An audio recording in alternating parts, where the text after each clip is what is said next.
Welcome back to our channel commerce by Sakshi. आज हम chapter 3 theory based on accounting and accounting standard and international financial reporting standard हम chapter करेंगे। इसमें हम सबसे पहले ये देखते हैं कि हमारा गैप्स होता क्या है। गैप्स हमारा वो होता है जो हमारे अकाउंटिंग प्रिंसिपल और कंसेप्ट एंड कन्वेंशंस को हम जनरली हम ये बोलते हैं कि ये हमारा गैप्स है। गैप्स क्या होता है? Generally accepted accounting principle. इसको हम क्या बोलते हैं? ये हमारा बताता है basic rules that define parameter and constants with in the accounting operates. ये हमारा क्या बोलता है कि जो हमारी बेसिक रूल है ये हमारा पैरामीटर डिफाइन कर देते हैं अकाउंटिंग प्रिंसिपल का। जैसे कि हम बोल सकते हैं कि हमारी ये गाइडलाइन प्रिपेयर करते हैं। उसके बाद में हम इसके अकाउंटिंग प्रिंसिपल की डेफिनेशंस देखेंगे।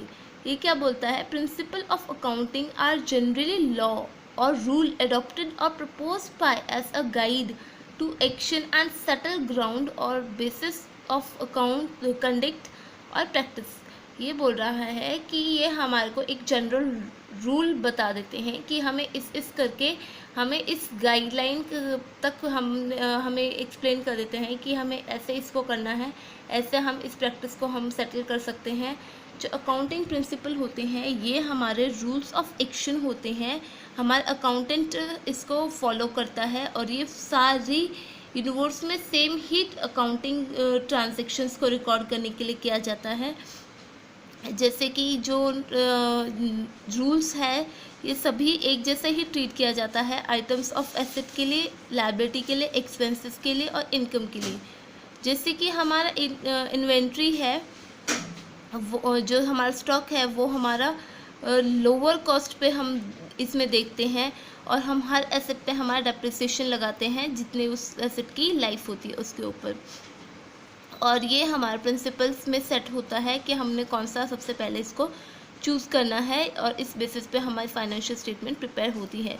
इसमें ये जो फाइनेंशियल प्रिंसिपल जो है ये हमारा दो टाइप में क्लासीफाई होता है, accounting concept and accounting conventions. Accounting जो कंसेप्ट है वो क्या कहता है हमें? ये हमें बोलता है कि they are generally adopted accounting rule based on which transactions are recorded and financial statements are prepared।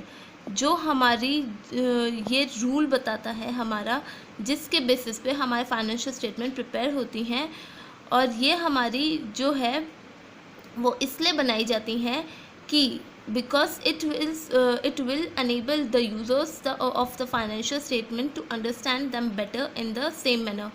चाहे हमारे हम फाइनेंशियल स्टेटमेंट बनाते हैं और हम उस फाइनेंशियल स्टेटमेंट को इस तरीके से बनाना चाहिए कि वो किसी को भी बढ़िया से समझ में आ जाए।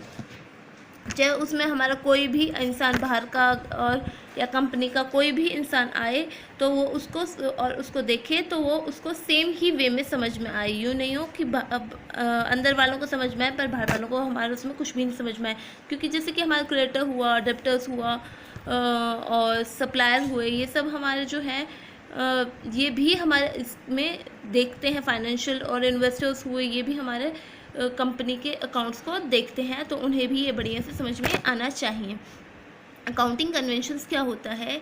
जो अकाउंटिंग कन्वेंशंस है ये हमारा आउटकम है अकाउंटिंग प्रैक्टिस और प्रिंसिपल्स को फॉलो करके। ये हम इसमें हमारा एंटरप्राइजेस को चलाते हैं ओवर द टाइम। अगर हमें उसमें कुछ चेंजेस हमें लगता है कि हमारा कंपलसरी है तो हम उसमें करते हैं। ये हमारा क्वालिटी बताता है अकाउंटिंग इन्फॉर्मेशन को।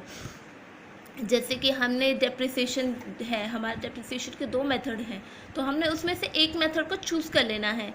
यूँ नहीं होना चाहिए कि हमने एक मेथड अभी चूज़ कर लिया और फिर दूसरा मेथड अगले साल चूज़ कर लिया। अगर हमें लगता है कि हमारे इस मेथड से नहीं सही हो पा रहा तो ही हमने उसको चूज़ करना है, दूसरे मेथड को चूज़ करना है और उसमें हमें हमारे अकाउंट्स में इसको मेंशन करवा के लेके आना है रजिस्टर ऑफिस से। उसके बाद में ही हम उसको चेंज कर सकते हैं।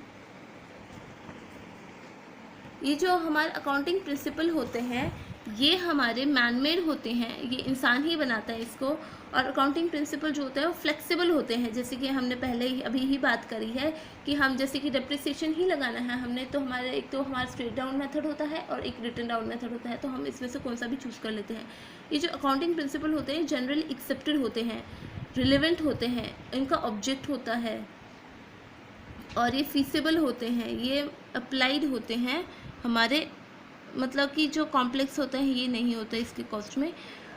उसके बाद में हम बात करते हैं कि हमारी अकाउंटिंग जो अजम्पशंस होते हैं, कंसेप्ट होते हैं, इसमें हमारे इनका क्या रोल होता है। जो अकाउंटिंग फंडामेंटल अकाउंटिंग अजम्पशंस जो होते हैं ये हम एज्यूम करते हैं और इनसे हम हमारी जो प्रिपेयर करते हैं हमारे एनुअल अकाउंट्स को। ये हमारे बेसिकली जो हमारे फंडामेंटल अकाउंटिंग अजम्पशंस होते हैं ये हमारे 3 टाइप के होते हैं, 3 टाइप के होते हैं ये हमारे बेसिकली। एंड जो कि हमारे सबसे पहला होता है, इसमें हमारे पास 3 होते हैं, going concern assumption।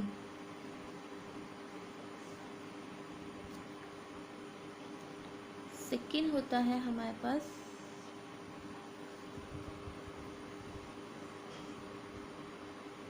Consistency assumption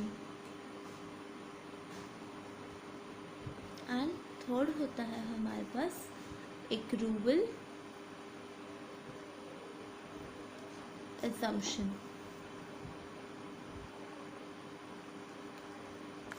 ये हमारा क्या बोलता है, जो गोइंग कंसर्न जो प्रिंसिपल है हमारा, ये हमारा बोलता है कि according to the going on consumptions it assumes that the business shall continue for unforeseeable period or there is no intention to close the business or scale down its operation significance, because this concept that the distinctions is made that between a capital expenditure that will render benefit for long time and revenue expenditure whose benefits are exhausted quickly within a year।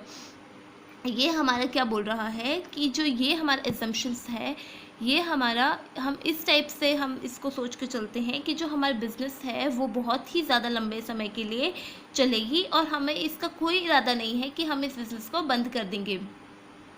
इसीलिए हम इसमें 2 type के expenditure करते हैं। एक होता है हमारा कैपिटल एक्सपेंडिचर जो कि बहुत ही ज़्यादा लंबे समय के लिए होता है, और एक हमारा रेवेन्यू एक्सपेंडिचर होता है जिसको कि हम 1 साल के अंदर अंदर हम उसको यूज़ कर लेते हैं। जैसे कि हमारे मशीनरी हम करते हैं परचेज़, ये हम हमारे यूँ सोच के करते हैं कि ये हमारे कम से कम 10 साल हमारी मशीनरी चल जाएगी, और जो कॉस्ट होती है वो हमारे सारे 10 साल में प्रॉफिट एंड लॉस के हर साल में शो कर दी जाती है। और यूँ नहीं है कि इसकी जो टोटल कॉस्ट है मशीनरी की वो हम एक ही साल में, जिस साल हमने परचेज़ की उसी साल में हम उसको लगा देते हैं, ऐसा हम बिल्कुल नहीं करते। उसके बाद में हमारा सेकेंड प्रिंसिपल आता है कंसिस्टेंसी assumption। ये क्या बोलते हैं, according to consistency assumptions accounting practice once selected opted should be applied consistently year after year. ये बोलता है कि जो हमारा ये कंसिस्टेंसी असम्पशन है ये हम इस टाइप से सिलेक्ट करते हैं उसको कि हमने एक बार उसको सिलेक्ट कर लिया तो हम साल 10 साल हम उसी चीज़ को हम फॉलोअप करते जाएंगे। जैसे कि हमें हमारे पास हर कंसेप्ट बहुत इंपॉर्टेंट होता है और हर कंसेप्ट में हमें उस पर ऑप्शन होते हैं। जैसे कि हमारा डेप्रिसिएशन ही लगा लो, हमारे पास 2 मेथड ऑफ चार्जिंग डेप्रिसिएशन होता है, एक हमारा रिटन डाउन मेथड होता है, एक हमारा स्ट्रेट लाइन मेथड होता है। दोनों ही हमारे इक्वली ही एक्सेप्टेबल होते हैं और इनमें से हम एक को चूज़ कर लेते हैं। और हमने जैसे कि एक को चूज़ कर ले, रिटन डाउन मेथड को चूज़ कर ले, तो यूँ नहीं है कि हम अगले साल स्ट्रेट डाउन मेथड को चूज़ कर लेंगे। हमें रिटन डाउन मेथड को ही चूज़ करना पड़ेगा, हम बार बार उसको चेंज नहीं कर सकते। हाँ, हम यूँ कर सकते हैं, अगर हमारा उसमें प्रॉब्लम आ रही है हमारी कुछ, तो हम उसको चेंज करवा सकते हैं अकाउंटिंग प्रिंसिपल्स में चेंज करके, if the law of accounting standard requires it. तो हम उसको चेंज करवा सकते हैं, नहीं तो हम उसको चेंज नहीं करवा सकते। और उस चीज़ का भी हमें प्रॉफिट एंड लॉस में हमें मेंशन करना पड़ेगा। उसके बाद में हमारा एट द लास्ट हमारा, जैसे कि इसमें ये देखो हमारे इसमें करके दिखा रखा है इन्होंने कि इन्होंने जो है ये हमारा फिक्स्ड एसेट हमारी कंपनी ने ख़रीदा है और ये 10 लाख का ख़रीदा और इस पर स्ट्रेट लाइन मेथड डेप्रिसिएशन लगा के 2 साल का करा है इन्होंने। तो 10 लाख की मशीनरी आई है, उस पर 1 साल में 20% डेप्रिसिएशन किया है, तो 20% 2 लाख हो गया और उसमें से माइनस करके हमारे 8 लाख की वैल्यू आई। उसके बाद में दोबारा अगेन लगा 2 लाख का, तो हमारे 6 लाख के आई। ऐसे ही हमने अगर straight down written down method अगर लगाया है तो 10 लाख की मशीनरी है, तो डेप्रिसिएशन हमारा 1 साल का 2 लाख बना, तो 8 लाख हो गया। 8 लाख में से फिर हमने 20% निकाला तो हमारा 1,60,000 हो गया, तो हमारे 640 हमारी वैल्यू हो गई हमारे एसेट की। तो ये मतलब कि दोनों ही है, अगर हम करेंगे हमारे चेंज मेथड को तो हमारा दोनों इफ़ेक्ट करेगा, ये हमारे प्रॉफिट बैलेंस शीट पे इफ़ेक्ट करेगा, तो हम इसको बार बार चेंज नहीं कर सकते। फिर हम आते हैं एक्रूअल अजम्पशन पे। जो एक्रूअल अजम्पशन है हमारी, ये हमारी बेसिकली हम बोलते हैं कि ये जो ट्रांजैक्शन है ये रिकॉर्ड हम करते हैं एट द टाइम जब वो प्लेस हुई है, तब नहीं जब वो सेटल होगी। जैसे कि हमारे जो जैसे कि हमारा एग्जांपल ले रखा है, mister RSM and corporation purchases computer on 1 Jan 5 lakh का करा है और उसकी पेमेंट जो है वो 15 अप्रैल 2011 में करी है। तो एसेट जो है वो एक्वायर करा है एंटरप्राइजेस ने, वो 1 Jan को हुआ है, तो उसकी जो बुक्स में रिकॉर्डिंग होगी वो 1 Jan को होगी, चाहे वो सेटल हमारी कभी भी हो। ऐसे ही हमारा एक और एग्जांपल इन्होंने बता रखा है कि मिस्टर RSM एंड कॉर्पोरेशन ने सेल करी है VSO कॉर्पोरेशन को 27 Feb को, वो 2 महीने के लिए क्रेडिट पे करी है। तो जिस दिन हमारे जैसे 27 Feb को हमारी सेल हुई है तो हम 27 को ही करेंगे, चाहे वो उसका हमें पैसा हमें 27 अप्रैल को मिले तो भी हम उसको क्या करेंगे, चाहे हमारा हम ये बोलते हैं इसमें कि the transaction recorded because the revenue has earned. हम मान के चलते हैं कि हमें जो है वो हमारी कमाई हो गई, हमने हमारा एसेट बेच दिया, हमने हमारी गुड्स बेच दिए, तो हमें हमारी कमाई हो गई, चाहे हमारे रेवेन्यू जो है वो कभी भी रिसीव हो। So that's all for today.